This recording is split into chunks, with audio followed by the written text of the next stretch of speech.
सादर प्रणाम। मैं नीरजा चौधरी एक बार फिर आपके अपने चैनल इन्फोनी कॉर्नर में आप सभी का स्वागत एवं अभिनंदन करती हूँ। आज का जो टॉपिक हमारा है, हम पढ़ रहे थे कि जब ऑर्गेनिक इवोल्यूशन हुआ तो उस ऑर्गेनिक इवोल्यूशन के क्या क्या एविडेंस रहे। तो इसमें हमने उसे 10 कैटेगरी में बांटा था और उसके बाद हमने एक कैटेगरी को पढ़ा भी था जिसमें हमने एनाटॉमी बेस पर एज एविडेंस वहां पर प्रूफ्स रखे थे। आज जो हमारा टॉपिक आगे बढ़ रहा है उसमें यह है कि जो अवशेषी अंग हैं उन अवशेषी अंगों से किस तरीके के प्रमाण मिलते हैं कि हाँ ऑर्गेनिक इवोल्यूशन या इवोल्यूशन हुआ था। यानी आज का टॉपिक हमारा रहेगा एविडेंस फ्रॉम वेस्टिजियल ऑर्गन। देखिए, पहली चीज की वेस्टिजियल ऑर्गन होते क्या है। वेस्टिजियल ऑर्गन वो ऑर्गन होते हैं जो कभी शरीर के भीतर क्रियाशील रहे होंगे, यानी कि कभी वो फंक्शनिंग में रहे होंगे, लेकिन जैसे जैसे समय परिवर्तित होता चला गया वे अब क्रियाशील नहीं रहे, यानी कि वे अब अक्रियाशील हो गए। ठीक है, यानी कि उन्होंने काम करना बंद कर दिया। काम करना बंद तो कर दिया, लेकिन ऑर्गन जो था वो ऑर्गन अब भी शरीर के भीतर उपस्थित था। शरीर में ऑर्गन है, अंग है, लेकिन वो ऑर्गन कोई काम नहीं कर रहा है। तो ऐसे अंग जो शरीर के भीतर उपस्थित हैं लेकिन किसी काम में इन्वॉल्व नहीं हो रहे हैं, किसी भी फंक्शनिंग में इन्वॉल्व नहीं हो रहे हैं, तो ऐसे अंगों को कहा जाता है अवशेषी अंग। ठीक हो गया। अब देखिए, बहुत से ऐसे ऑर्गन हैं बॉडी के अंदर जो इस समय किसी भी तरीके की कार्य प्रणाली का हिस्सा नहीं है, यानी कि कार्यहीन हो गए हैं। तो अब ऐसे ऑर्गन क्या है, अनावश्यक रूप से ही तो बॉडी में रह गए हैं, मतलब अननेसेसरी तरीके से ही तो बॉडी के अंदर है। और ये बॉडी के अंदर क्या हो रहे हैं, एक जेनेरेशन से लेके दूसरी जेनेरेशन और तीसरी जेनेरेशन, इस तरीके से वो उसमें क्या होते जा रहे हैं, आते चले जा रहे हैं। तो अब जिन जंतुओं में ये अंग अनावश्यक हो गए हैं या फंक्शनिंग नहीं कर रहे हैं, तो कहीं ना कहीं अब भी वो उपस्थित हैं। तो कहीं ना कहीं ये चीज ये प्रमाण देती है कि ये ऑर्गन उनके पूर्वजों में कभी उपस्थित रहे होंगे और समय जैसे जैसे परिवर्तित होता चला गया, धीरे धीरे इन अंगों ने अपनी क्रिया बंद कर दी होगी और वातावरण के कारण इन अंगों का क्या हो गया, उपयोग या इन अंगों का महत्व कम होता चला गया। तो ऐसे ही क्रियाहीन ऑर्गन्स को या ऐसे ही नॉन फंक्शनल ऑर्गन्स को क्या कहा जाता है, वेस्टिजियल ऑर्गन कहा जाता है। ठीक हो गया। तो अगर वेस्टिजियल ऑर्गन के बेस पर देखें तो कुछ पुराने जीव ऐसे हैं जो इन जीवों से, जिन भी जीव में ये ऑर्गन मिल रहे हैं उनकी बात कर रहे हैं। तो उन जीवों में, जिन जीवों में मिलते जुलते पुराने जीवों के ऑर्गन्स को अगर हम स्टडी करें तो हम देखते हैं कि इनके जो एंसेस्टर्स रहे हैं या नियर बाई जो स्पीशीज रही हैं उनमें ये क्या है, पूरे तरीके से विकसित हैं और कैसी हैं, फंक्शनिंग में भी है। तो अब बात कर रहे हैं हम यहाँ मनुष्य की। मनुष्य में वेस्टिजियल ऑर्गन की बात करते हैं। सबसे पहले मनुष्य के शरीर के अंदर भी बहुत से अंग ऐसे हैं जो वेस्टिजियल फॉर्म में है, यानी कि अवशेषी अंगों के रूप में है। ऐसा लिखा है कि 180 ऑर्गन्स लमसम ऐसे हैं जो वेस्टिजियल ऑर्गन के रूप में है और वो कहाँ है, मनुष्य के शरीर में है। तो यहाँ पर कॉमन यहाँ को पढ़ेंगे, जिनमें पहले नंबर पर हम डिस्कस करेंगे हिंदी में जिसको कहा जाता है क्रमिरूप परिशेषिका। क्रमिरूप परिशेषिका इंग्लिश में नाम है इसका वर्मीफॉर्म अपेंडिक्स। हम कई बार अपेंडिक्स का जिक्र कर चुके हैं जब से हम ये चैप्टर या ये टॉपिक पढ़ रहे हैं। तो देखिए, जो हर्बीवोरस होते हैं, यानी कि जो शाकाहारी जीव होते हैं, मैमल की बात कर रही हूं यहाँ पर, जो हर्बीवोरस मैमल हैं उनमें सेलुलोज के पाचन के लिए, यानी कि सेलुलोज को डाइजेस्ट करने के लिए बड़ी आंत के कोकुम में, यानी जिसे क्या बोला जाता है, अंधनाल। ठीक है, बड़ी आंत के कोकुम में एक सिरे पर एक ट्यूब, मतलब एक ट्यूब जैसी होती है या नलिकाकार एक बंद भाग होता है और इसी वाले भाग को क्या कहा जाता है, वर्मीफॉर्म अपेंडिक्स कहा जाता है। कहाँ होती है? बड़ी आंत में होती है, अंधनाल में होती है, यानी कि कोकुम में होती है। ठीक है, तो यहाँ पर एक ट्यूब जैसी होगी और वो ट्यूब कैसी हो जाएगी? बंद दिखाई देगी, एक नली के रूप में एक बंद सा भाग अलग से दिखाई देता है, वही कहा जाता है अपेंडिक्स। अब मनुष्य क्या है? मनुष्य ना तो शाकाहारी है ना मांसाहारी है। मनुष्य कैसा है? सर्वाहारी है, यानी कि कैसा है? ओमनीवोरस है। ठीक है, मनुष्य क्या है? ओमनीवोरस, सर्वाहारी। सब कुछ चाहिए उसे खाने को, सब्जियां भी चाहिए, घास पात भी चाहिए उसको, और मांस मिल जाए तो कुछ लोगों के लिए तो बस कहने ही क्या। तो मनुष्य क्या करता है? सब कुछ खाता है, यानी कि सर्वाहारी है। तो ये एक स्वभाव ऐसा है मनुष्य का कि जिसकी वजह से इस अंग की कोई विशेष उपयोगिता नहीं रही, क्योंकि ये किन में था? जिनको क्या पचाना था? सेलुलोज पचाना था।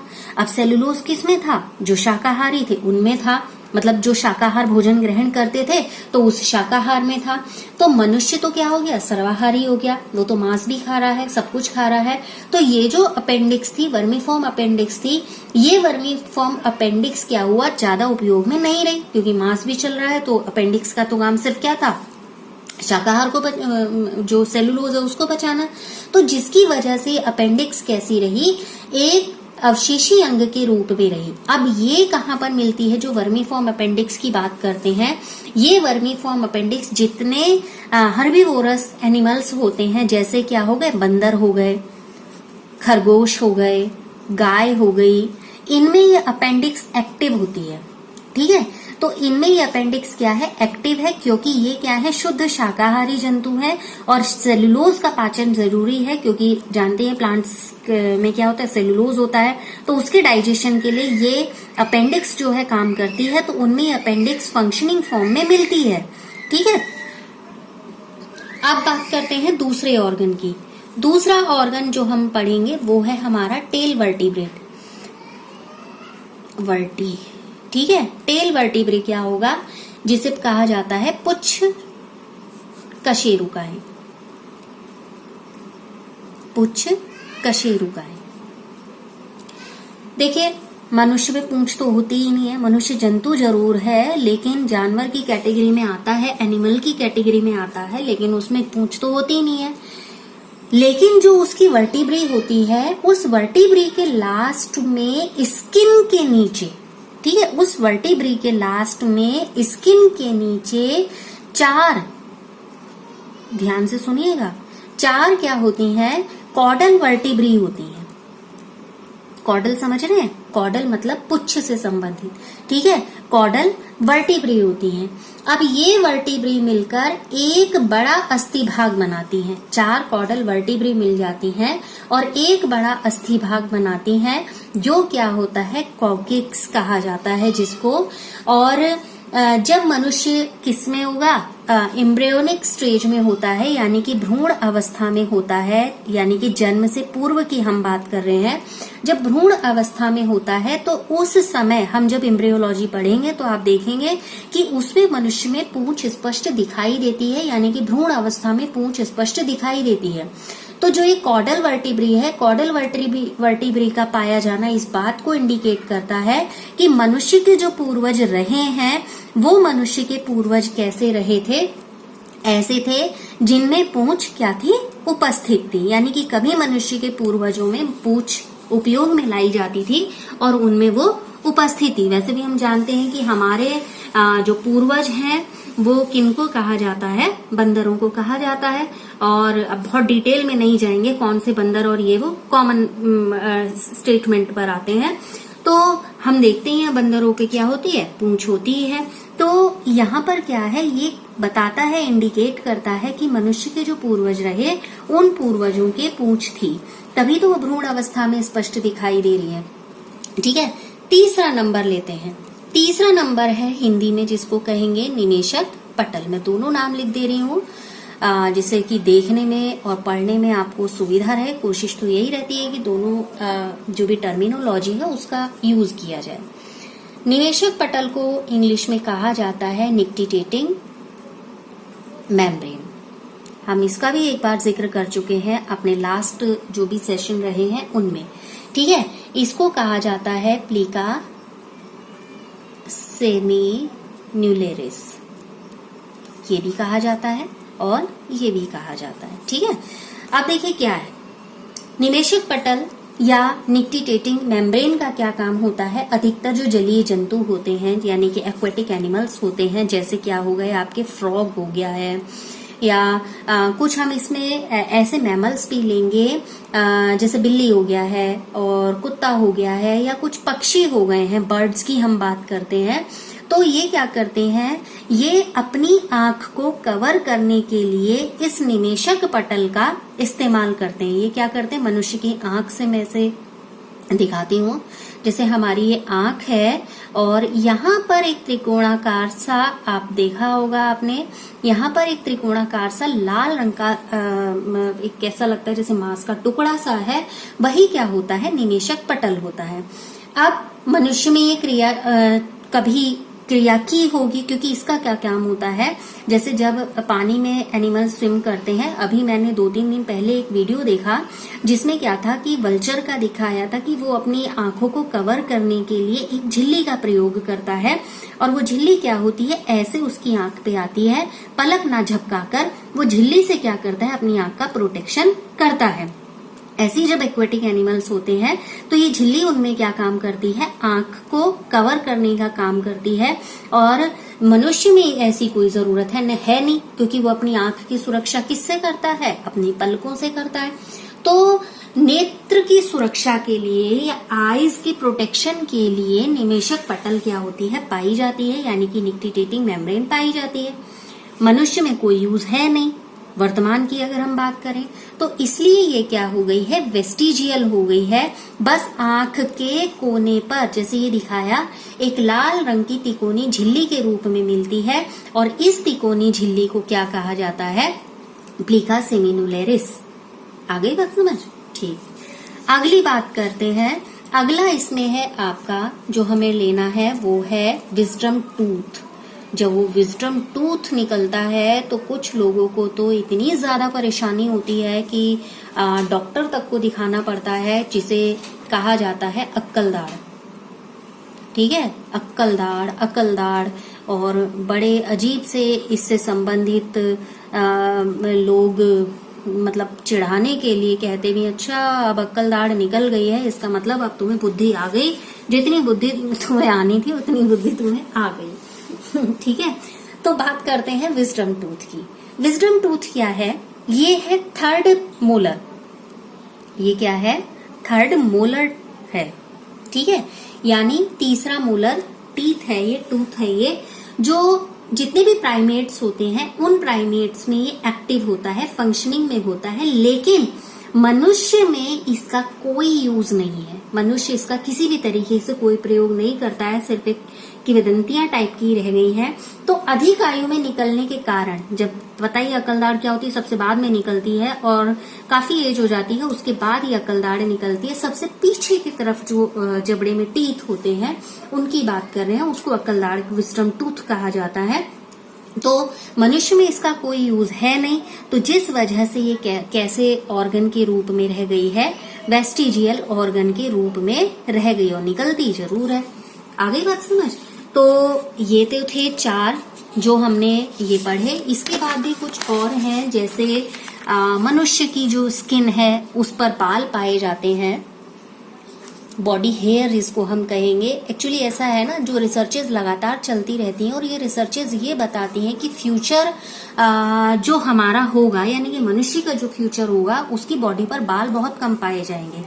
जितने भी ऑर्गेनिज्म है, एनिमल्स हैं, उन एनिमल्स में जो बाल होते हैं वो बॉडी कंट्रोल करने का काम, टेम्परेचर को कंट्रोल करने का काम करते हैं। जो बॉडी का टेम्परेचर होता है उसको कंट्रोल करने का वो काम करते हैं। ठीक है, लेकिन अगर टेरेस्ट्रियल की बात करें, जो अलग अलग टेरेस्ट्रियल एनिमल हैं या मैमेलियन हैं, जितने भी अलग अलग मैमल हैं, उनमें स्किन पर पाए जाने वाले जितने घने बाल हैं, उनका एक ही काम है बॉडी के टेम्परेचर को मेंटेन करना। लेकिन मनुष्य में इसकी उपयोगिता है ही नहीं। वो तो अपने बॉडी के टेम्परेचर को मेंटेन करने के लिए अलग अलग प्रकार के अलग अलग फाइबर के वस्त्रों का इस्तेमाल कर लेता है। तो जिस वजह से जो उसके बॉडी हेयर का काम था बॉडी के लिए, वो काम क्या हो गया, कम हो गया। और धीरे धीरे करके उसकी बॉडी के जो बाल थे वो भी कम हो गए। हालांकि जो बॉडी हेयर होते हैं ना, वो हमें वैसे भी प्रोटेक्ट करने का काम करते हैं, जैसे हमारी स्किन को डायरेक्ट धूल के संपर्क में आने से बचाते हैं, एक लेयर बनाते हैं जिससे कि जो स्किन है वो लगातार डायरेक्ट किसी धूल के संपर्क में नहीं आ पाती, और जितने हमारे रोम होते हैं उन रोम को वो कवर करने का काम करते हैं, जिससे कि वो गंदगी हमारे रोम के अंदर ना जाए। रोमों में जाएगी यानी कि पोर्स में जाएगी, तो उसके बाद क्या होगा, अंदर चले जाएगी, बॉडी में चले जाएगी, ब्लड में मिक्स हो जाएगी और इम्प्योरिटीज आ जाएंगी। तो बॉडी हेयर फिलहाल मनुष्य के लिए बॉडी टेम्परेचर मेंटेन करने जैसा तो काम नहीं करते। तो धीरे धीरे क्या हो रहे हैं, रोम कम होते जा रहे हैं, बॉडी के बाल कम होते जा रहे हैं। और फ्यूचर मैन के लिए एक बड़े, अगर आप चित्र देखें तो उसमें एक ऐसी इमेजिनेशन है कि उसकी बॉडी पे बाल नहीं होंगे और सिर पे भी बहुत कम बाल होंगे, चेहरा लंबा सा होगा। तो इस तरीके के कुछ इमेजिनेशन है कि फ्यूचर पर्सन मैन ऐसा होगा। नेक्स्ट लेते हैं ईयर पिन्ना मसल्स को। ईयर पिन्ना मसल्स क्या होती हैं, हिंदी में होती हैं ये कर्णपल्लव पेशियां। कानों की जो पेशियां होती हैं उनकी बात की गई है, यानी कि कर्णपल्लव पेशियां। बहुत से मैमल हैं जिनमें कान की जो पेशियां होती हैं वो एक्टिव होती हैं। आपने देखा है जंतु अपने कान को घुमा लेते हैं, और उनके कान का हालांकि इस्तेमाल ये होता है कि वो उनको घुमा के साउंड को कैप्चर कर लेते हैं। अब बात करें हम जो मनुष्य के संदर्भ में पढ़ रहे थे कि कर्णपल्लव पेशियां हमारे लिए एक वेस्टिजियल ऑर्गन के तरीके से है। मनुष्य की गर्दन घूम जाती है, जिस वजह से उसे कान की पेशियों को घुमाने की जरूरत नहीं पड़ती है। ठीक है, अब मनुष्य को साउंड सुनना है या कुछ भी सुनना है, जो अन्य मैमल थे उन्हें साउंड सुनने के लिए गर्दन बहुत ज्यादा तो घूम नहीं पाती है, तो उन्हें क्या करना पड़ता था, कान की पेशियों को घुमाना पड़ता था। चाहे आप किसे भी देख लीजिए, कुत्ते को देख लीजिए या बिल्ली है, गाय है, तो ये क्या करते हैं, अपने कान की पेशियों को घुमा लेते हैं जिससे कि साउंड सुनाई देती है। अब मनुष्य में ऐसा कुछ है नहीं, तो जिस वजह से ये क्या हुआ, एक वेस्टिजियल ऑर्गन के रूप में ही रह गए। अब इससे कहीं ना कहीं ये तो पता चलता है कि जो मॉडर्न मंकी है वो मॉडर्न मंकी और एप की तरीके से मनुष्य के जो पूर्वज रहे वो अपने कान की पेशियों को हिला सकते थे, लेकिन वर्तमान में मनुष्य में इसका कोई यूज नहीं रहा, जिस वजह से ये क्या बन गए, वेस्टिजियल रह गए। अब बात करते हैं नेक्स्ट, यानी वेस्टिजियल विंग्स की, अवशेषी पंखों की। कुछ पक्षी हैं जो उड़ने में समर्थ नहीं है, जो नहीं उड़ सकते हैं, जैसे कीवी, कैसोबेरी या एमू हो गया या शुतुरमुर्ग हो गया। इन सभी पक्षियों के जो पंख हैं वो एक अवशेषी अंग के तरीके से रह गए, क्योंकि ये पक्षी क्या करते हैं, बहुत तेजी से दौड़ लेते हैं, शरीर बहुत बड़ा और भारी होता है, जिस वजह से पंखों से उड़ने में इन्हें दिक्कत होती है। यहाँ जब पक्षियों की बात कर रहे हैं तो हम डोडो का जिक्र जरूर करेंगे। डोडो 17वीं शताब्दी तक एक पाया जाने वाला पक्षी था जो मॉरिशस द्वीप पर मिलता था। अब ये उड़ नहीं सकता था, ये पक्षी भी क्या कर पाता था, उड़ नहीं पाता था।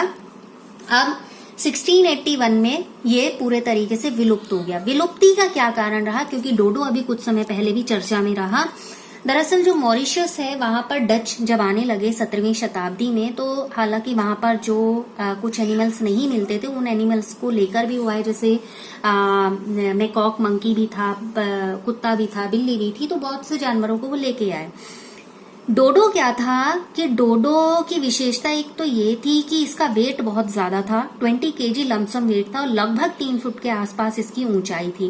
पैर बहुत छोटे थे और शरीर बहुत भारी था, तो जिस वजह से ये उड़ भी नहीं पाता था और तेज चल भी नहीं पाता था। तो यहाँ पर डोडो का मीनिंग जो पोर्टुगीज में है वो उसका मतलब है मूर्ख तरीके का मीनिंग आता है, मूर्ख। ठीक है, अब इसमें क्या हुआ था, जो डोडो है, डोडो के जो ऑर्गन्स थे, विंग्स थे, बॉडी का वेट उतना वहन नहीं कर पाते थे, जिससे वो उड़ नहीं पाता था। अब जब यहाँ पर डच आए तो डच ने क्या काम किया, डोडो को पकड़ना शुरू किया, मीन्स उसका शिकार करना शुरू किया। ठीक, अब जो अपने साथ कुछ जानवर लाए थे, जैसे हमने कहा मेकॉक मंकी लाए थे, कुछ डॉग्स लाए थे, कैट्स लेके आए थे। डोडो अपने घोंसले कहाँ बनाता था, जमीन पर बनाता था। तो उसके अंडे कहाँ होते थे, जमीन पर होते थे। तो जो जानवर वो अपने साथ लाए थे, वो जानवर उसके अंडों को क्या कर देते थे, नष्ट कर देते थे, खा लेते थे। डोडो का शिकार होता था। डोडो का शिकार इसलिए हो पाता था कि ना तो वो तेज दौड़ पाता था और ना ही वो उड़ पाता था, तो जिस वजह से वो जल्दी शिकार कर लिया जाता था। हालांकि इसका जो मांस है वो खाने में अच्छा नहीं था, ऐसा कहा जाता है। तो फिर ये क्या हुआ, डोडो अपनी मतलब विकास का जो बदलता क्रम था, हम पढ़ते आ रहे हैं विकास ने कि जो बदलते क्रम के साथ अपने आप को एडजस्ट कर पाया वो तो सरवाइव कर गया, लेकिन जिसने अपने आप को बदलते समय के साथ एडजस्ट नहीं किया उसकी क्या हो गई, डेथ हो गई। तो डोडो एक एग्जाम्पल उसका है। यहाँ पर अगली बात आती है हिंड लिम्ब की, यानी कि पश्चपादों की। यहाँ पर सांप का एग्जाम्पल लेंगे। पेल्विक गिर्डल नहीं पाए जाते हैं सांपों में, यानी कि हिंड लिम्ब नहीं मिलती है, पेल्विक गिर्डल नहीं मिलती है, लेकिन ये काहे में मिलती है, ये मिलती है पाइथन में और बोआ में। ये दो ऐसे सांप हैं ना, ठीक है, पाइथन और बोआ। इन सांपों में ये अवशेष पाए जाते हैं। तो इससे प्रूव होता है कि जो रेप्टाइल्स थे, तो हिंड लिम्ब वाले रेप्टाइल्स से ही जो ऐसे स्नेक्स का डेवलपमेंट हुआ है जिनमें हिंड लिम्ब एब्सेंट है, या जिनमें पहले क्या थे, ऐसे कहना चाहिए जैसे ऐसे इनके पूर्वज रहे जिनमें हिंड लिम्ब थे। ठीक है, अब चेंज हुए और ऐसे स्नेक बने जिनमें हिंड लिम्ब एब्सेंट थे। ठीक है ना, तो किससे इनका डेवलपमेंट हुआ है, ऐसे पूर्वजों से हुआ है जिनमें हिंड लिम्ब या पश्चपाद उपस्थित थे। ऐसे ही यहाँ पर एक उदाहरण हॉर्स का भी लेंगे, घोड़े का भी लेंगे। घोड़े में क्या होता है, जो घोड़े के पूर्वज थे उनमें पैरों में पहली और पांचवी जो उंगलियां थी वो फंक्शनल थी। ठीक है, वो कैसी थी, फंक्शनल थी। तो पृथ्वी की सतह पर जब मतलब ये दौड़ते थे तो वो उसमें हेल्प करने का काम करती थी। लेकिन जैसे जैसे इवोल्यूशन हुआ, दोनों उंगलियों ने धीरे धीरे क्या हुआ, फंक्शनिंग कम कर दी और ये धीरे धीरे करके छोटी होती चली गई और अब जो है वो अवशेष के रूप में रह गई है। और तीसरी जो उंगली होती है, वो तीसरी उंगली पर ही उसके खुर पाए जाते हैं जो चलने में और दौड़ने में सहायता करते हैं। ठीक है, एक और ले लेते हैं। इसमें हम पढ़ेंगे कि जितने एक्वेटिक मैमल्स होते हैं, जैसे वेल हो गया, इनमें जो ईयर पिन्ना मसल्स होती हैं वो धीरे धीरे क्रियाहीन हो गई, यानी कि नॉन फंक्शनिंग हो गई। तो नॉन फंक्शनल होने की वजह से ये बाद में क्या हुई, वेस्टिजियल ऑर्गन में कन्वर्ट हो गई। तो जो हम सेकंड एज ए एविडेंस पढ़ रहे थे, हमने एज ए सेकंड एविडेंस पढ़ा यहाँ पर वेस्टिजियल ऑर्गन को, जो इवोल्यूशन के एविडेंस के रूप में यूज किए गए। फिलहाल आज के सेशन में इतनी ही बात करेंगे। नेक्स्ट सेशन में आपसे जल्दी मिलेंगे। आप इन्फोनी कॉर्नर के साथ जुड़े रहें, लगातार साथ बने रहें। इन्हीं अपेक्षाओं के साथ आप सभी का एक बार फिर बहुत बहुत धन्यवाद।